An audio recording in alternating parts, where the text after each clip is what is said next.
Hola, bienvenidos a su serie y programa Lenguajes Poéticos para la Formación. Hoy voy a presentar un libro que me gustó mucho y que llegó a mí de manos de una mujer muy amorosa y cariñosa. Me lo regaló ella. Me encantó el libro.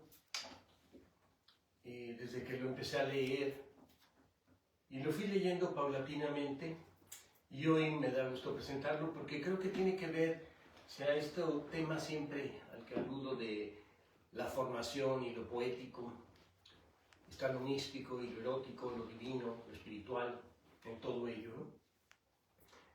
El infinito en un junco, de Irene Vallejo. Es un libro que ya ha sido traducido creo que a más de 50 idiomas. Incluso ya hay una edición que es con dibujos, pues, una edición ilustrada, ¿no?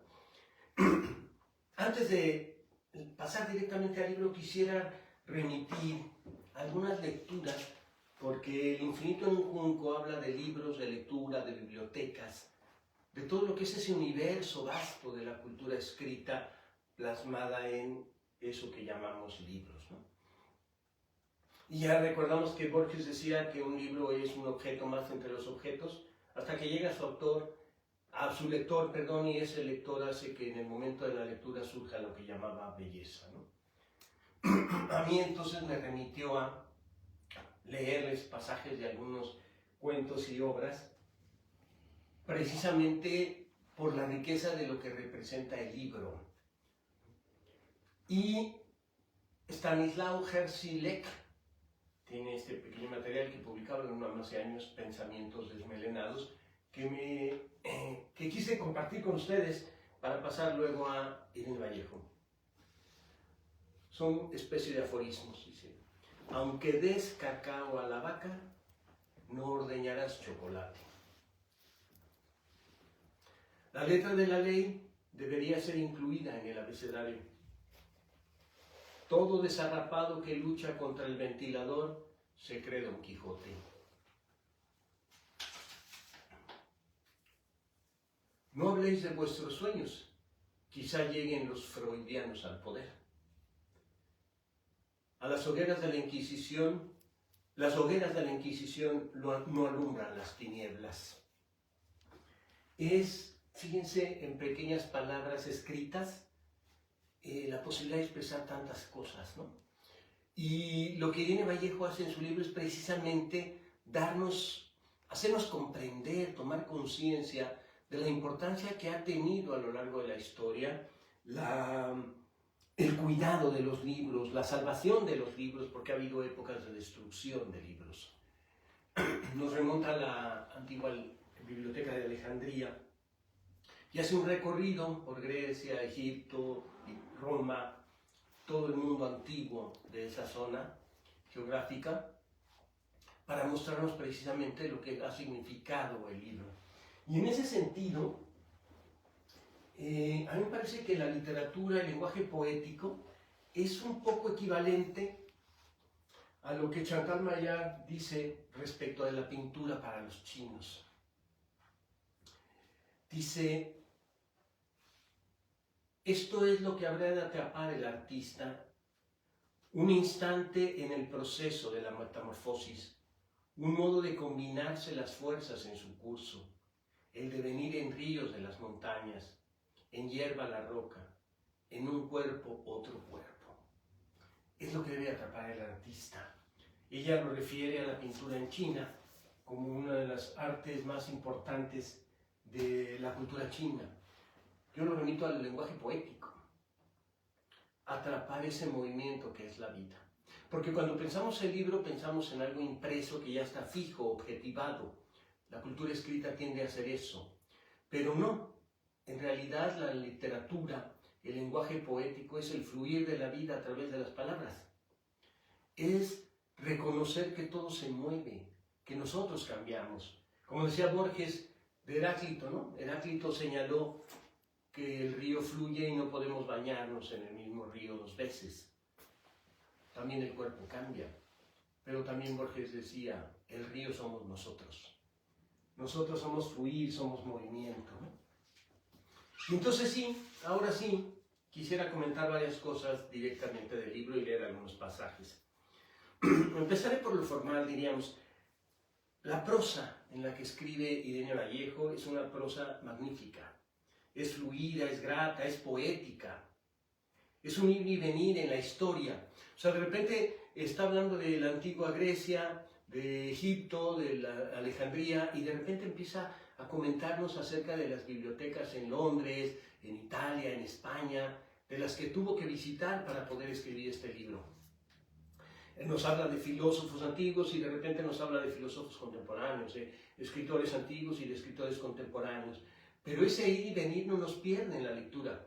Al contrario, la hace más gustosa porque nos hace revalorar lo que llamarían una naturaleza humana. ¿Cómo es que las preguntas, los temas, los tópicos de preocupación de los griegos son tan similares a los nuestros? Las preguntas que se formulaban, las inquietudes que se formulaban.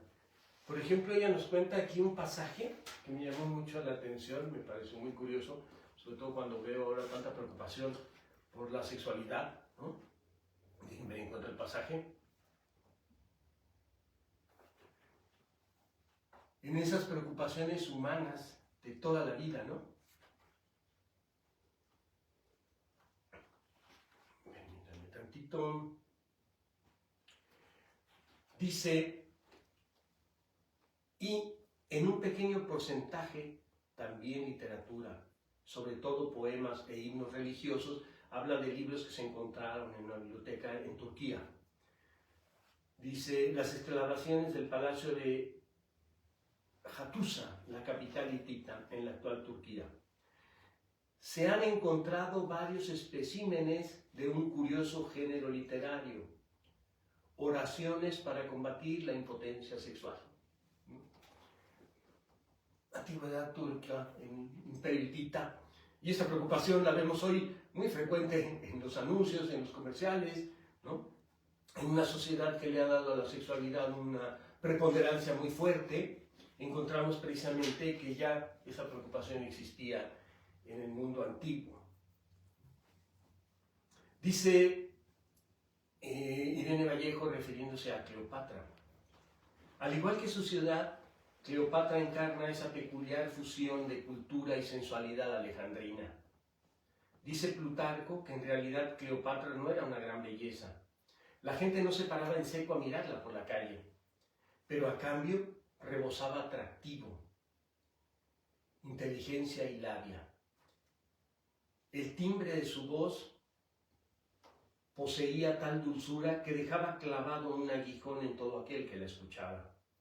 Y su lengua, continúa el historiador, se acomodaba al idioma que quisiese como un instrumento musical de muchas cuerdas. Era capaz de hablar sin intérpretes con etíopes, hebreos, árabes, sirios, medos y partos. Astuta, bien informada, ganó varios asaltos en el combate por el poder dentro y fuera de su país, aunque perdió la batalla decisiva. Su problema es que solo han hablado de ella desde el bando enemigo. Fíjense cómo compara la idea de la biblioteca alejandrina, esta belleza, esta mística, con Cleopatra y esa mística, esa belleza que está ahí, que existía, pero una belleza no basada en lo físico, una belleza que está basada en cómo hablaba, cómo se expresaba, en lo que manejaba, en las lenguas que hablaba, los idiomas que hablaba, en la labia, decía Plotino, ¿no? Entonces, Irene Vallejo va recuperando ese tipo de textos que de repente nos parecen anécdotas, pero esas anécdotas tienen precisamente el encanto de ser, diría yo, la esencia de la historia. La historia que nos han enseñado es una historia muy fría, historia de fechas, de nombres, de secuencias, de causas-efectos, ¿no? Pero la historia que Irene Vallejo nos cuenta es la historia del devenir, del movimiento. Por eso ese ir y regresar entre pasado, futuro, etcétera, presente incluso, ¿no? Y en ese sentido, estas vivencias que nos van narrando de la antigüedad, uno las lee y las piensa como contemporáneo. seguramente hemos conocido mujeres como Cleopatra.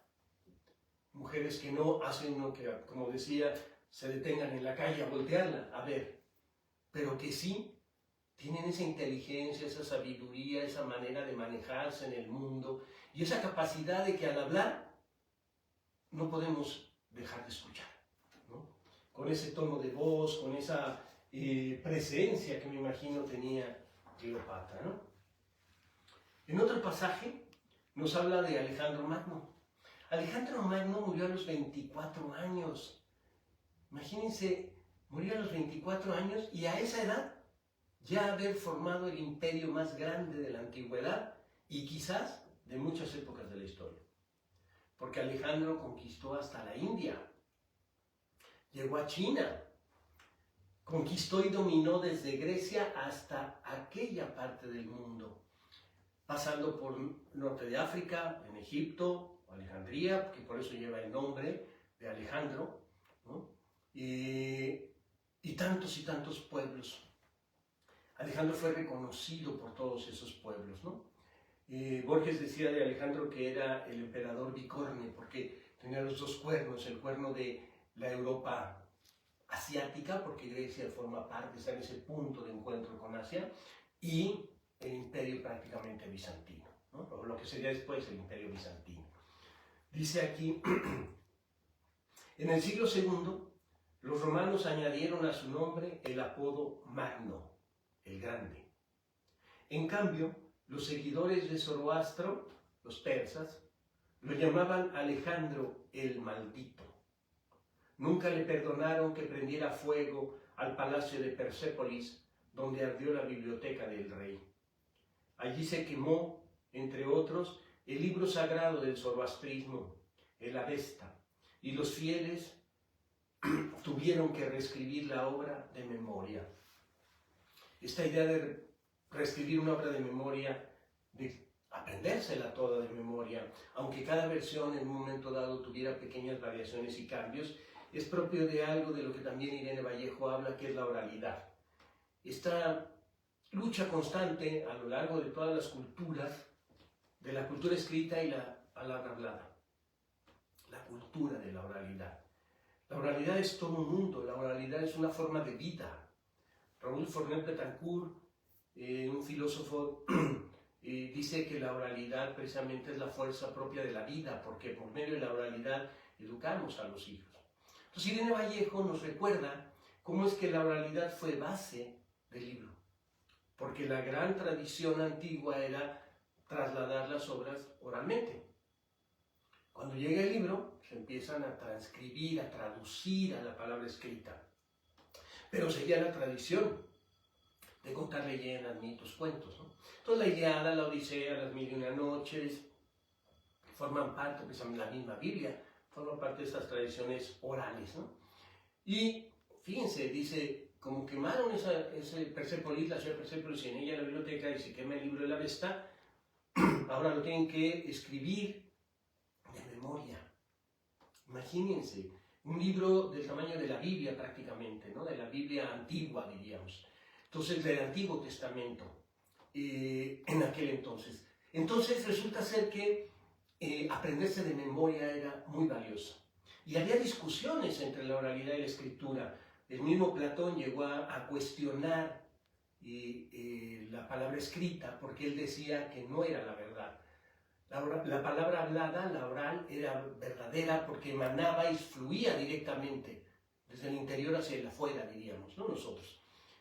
Y entonces decía que la escritura no era una palabra verdadera, porque ya estaba mediada por los signos mediante los cuales se escribía, se traducía, se expresaba.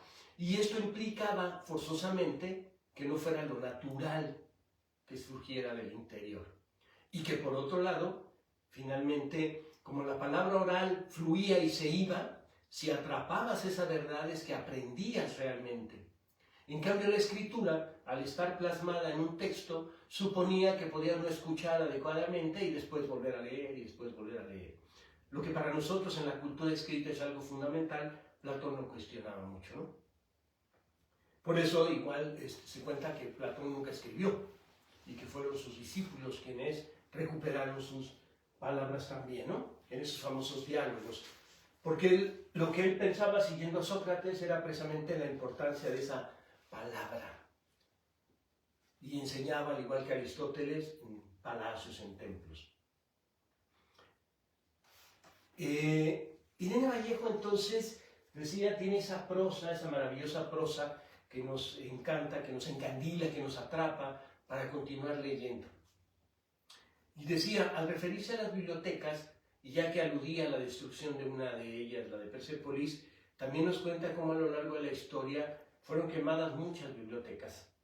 La idea del ser humano de querer borrar el pasado para pretender que a partir de un poder, de un ego, de una persona, la historia realmente surge o nace, ¿no? Entonces, un emperador chino mandó quemar todos los libros. Cuenta Borges esa leyenda de manera muy bonita porque dice que quemó los libros para borrar el pasado, pero construyó la muralla china para perpetrarse hacia el futuro, ¿no? Pero entonces Irene Vallejo nos va contando eso de varias bibliotecas, y en este ir y venir de la historia pues nos habla del libro de Fahrenheit, ¿no? Donde se narra precisamente también la quema de libros. Pero nosotros también sabemos por historia que los nazis quemaron libros, que las dictaduras en América Latina quemaron libros, porque piensan los destructores de libros que los libros son peligrosos, que los libros encierran precisamente palabras que pueden despertar emociones, sentimientos, ideas atentatorias del poder, ¿no? Y no están lejos de ello en esa comprensión, porque en efecto, cuando se lee, pero cuando se lee con la subjetividad, cuando se lee con el corazón, cuando se lee con el interior de uno para dialogar con el libro, más que con el autor, se rompen precisamente esquemas, tabús, dogmas. Es cierto que existen lecturas dogmáticas de textos, ¿no? Pero eso no es una verdadera lectura. Y Irene Vallejo también nos plantea eso, nos pone a reflexionar qué es realmente la lectura. No es decodificar las letras, es sentirlas, vibrar, amarlas, poseerlas, traducirlas, ¿no? La lectura es una actividad. Es una actividad que nos lleva a una comprensión diferente de la realidad y del mundo. Entonces, si viene Vallejo va narrando y va contando historias que tienen que ver con eso. Decía la quema de libros en China también, la biblioteca de Alejandría, que fue quemada como expresión del poder que ahora iba a dominar a Egipto, ¿no? En la tradición de los Ptolomeos, porque los Ptolomeos eran los que cuidaban la biblioteca. Cleopatra descendía de los Ptolomeos, era descendiente de la familia de los Ptolomeos. Entonces, esta idea de quemar libros para decir, a partir de aquí la historia surge, ¿no? Nosotros lo vivimos en Mesoamérica, cuando los españoles llegaron y decidieron quemar muchos códices por miedo, porque era idolatría, pero también porque encerraban una historia de riqueza impresionante, de sabiduría, ¿no? Cuentan, por ejemplo, que en Mesoamérica había precisamente coloquios de sabios, y que eran los grandes sabios náhuatl y de otras regiones, mayas, olmecas, etc., en cada región, que se reunían para discutir los grandes temas de la astronomía, de la vida, de la salud, etcétera, etcétera. Nezahualcóyotl era uno de los más famosos, pero había muchos sabios náhuatl. En alguna ocasión hablaremos de esa gran cultura, ¿no? Entonces, vale la pena leer el libro de Irene Vallejo. Es un libro, a mí me parece hermoso, se lo recomiendo mucho. Voy a cerrar nada más con dos pequeños pasajes. Dos autores que no he comentado antes, nada más la introducción de sus libros, de esta colección que decía material de lectura de la UNAM, que ya lamentablemente ya no se encuentra, quizás en las bibliotecas de la UNAM hay los ejemplares. Marguerite Yourcenar, muy conocida porque escribió esta novela mitológica, Yo Claudio, si mal no recuerdo se llama la novela, dice, ¿no? Así fue salvado Guan Po. El viejo pintor Guan Fo y su discípulo Ling erraban a lo largo de los caminos del reino de Han. Avanzaban lentamente porque Guangzhou se detenía de noche a contemplar los astros y de día para mirar las libélulas. Iban poco cargados, pues Guangzhou amaba la imagen de las cosas y no a las cosas en sí mismas. Y ningún objeto en el mundo le parecía digno de ser adquirido, salvo pinceles, frascos de laca y de tintas de China. Vean cómo aquí encontramos la misma referencia al amor a la pintura de la China, pero también a los principios budistas. Importaba la imagen de la realidad, no la realidad misma, ¿no? Y Lord Dunsany, que se los recomiendo también mucho, que vea cuentos, sobre todo, Beth Mora se llama este libro.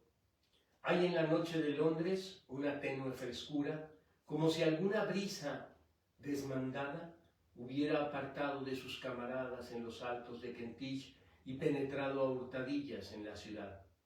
El suelo está húmedo y luciente. En nuestros oídos, que han llegado a una singular acuidad a esta tardía hora, incide el golpeteo de remotas pisadas. Fíjense cómo usan el lenguaje, y eso es lo que Irene Vallejo nos va a tratar de hacer ver a lo largo de todo el libro. Salvar los libros, leer los libros, amar los libros, forma parte de una mirada del mundo sensible, emocional, afectiva y también reflexiva y relacional, pero que nos muestra la otra cara de lo que es la realidad. Muchas gracias.